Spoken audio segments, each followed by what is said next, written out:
이제 보겠습니다. 이제 유해물질 허용 기준 할 건데요.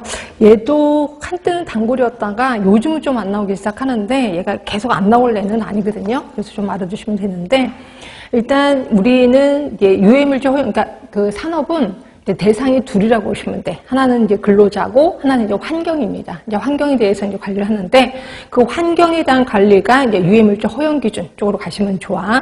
이게 우리나라는 WHO의 개념을 따르는 게 아니라 거기 세 번째 줄에 보이시나요? 미국 산업위생협회의 그 서한도 개념을 따릅니다. 그거 하나 써놓으세요. TLV는 서한도 개념이거든요.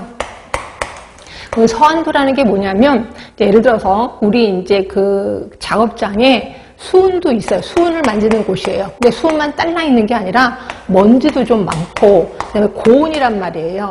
그러면 수은에 대한 그 기준치가 있을 거야. 몇 이상을 넘어가면 안 돼. 먼지도 그 기준치가 있을 거고 고온, 온도도 기준치가 있을 겁니다. 근데 얘네들이 따로따로 있을 때 기준치가 있고 얘네 둘이 두 개가 합쳤을 때, 세 개가 합쳤을 때 그럼 기준치는 조금 더 높아야 되는 거죠. 그렇죠? 그런데 그 기준치가 합쳐졌을 때 그 기준치를 정하는 게 아니라 따로따로 있을 때의 기준치를 정해. 이걸 서한도 개념이라고 해요. 결국 그 각각의 기준치는 있지만 얘네들이 겹치면 합치면 그 똑같은 기준치에도 우리한테는 직업병이 생길 수밖에 없다는 거죠. 기준치 자체가 워낙 서한도 개념을 따르니까.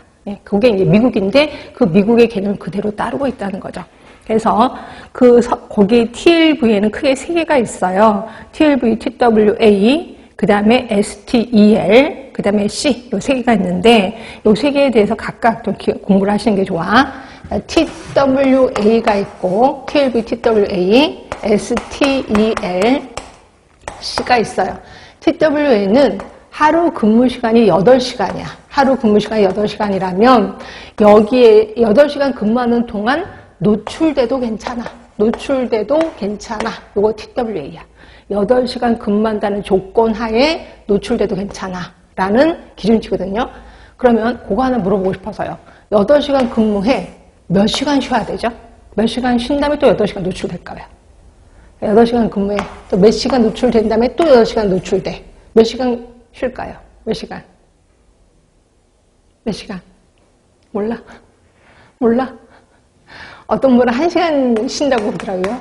그럼 8시간 근무하고 1시간 뒤에 다시 일할 거예요? 아니잖아. 그럼 몇 시간 쉬어야 돼요? 하루는 24시간이니까 16시간을 쉰다는 조건 하에죠. 그러니까 8시간 근무하고 16시간 쉬고 그래야 24시간이 나오잖아요. 그렇죠?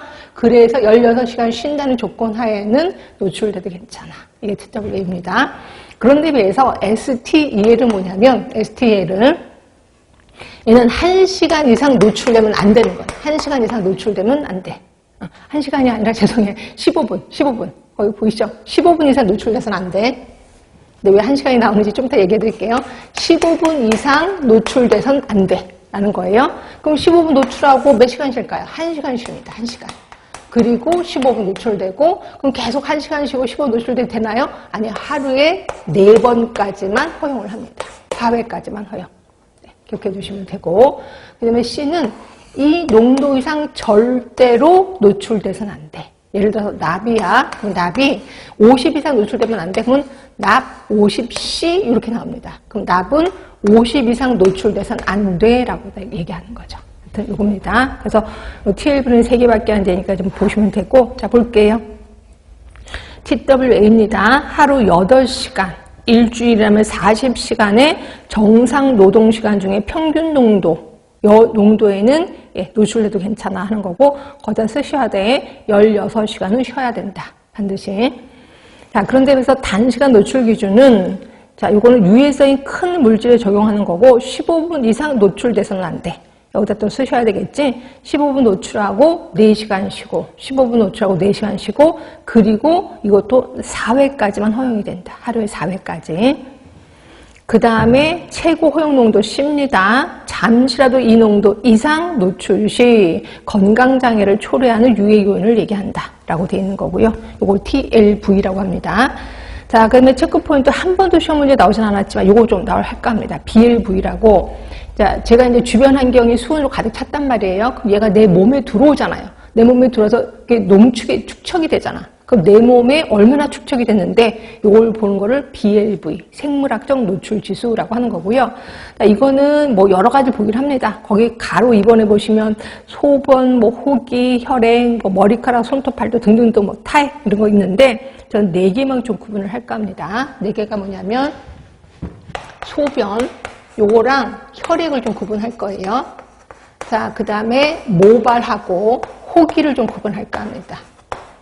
문제가 나온다면 요 정도만 나올 것 같아서 일단 소변은 소변 검사를 하는 거죠. 근데 소변 검사는 쉽지 일단. 뭐 오전에 소변 받아오세요. 점심 먹고 소변 받아오세요. 정말 수시로 받아올 수는 있어요. 근데 얘의 단점은 뭐냐면 그러니까 얘는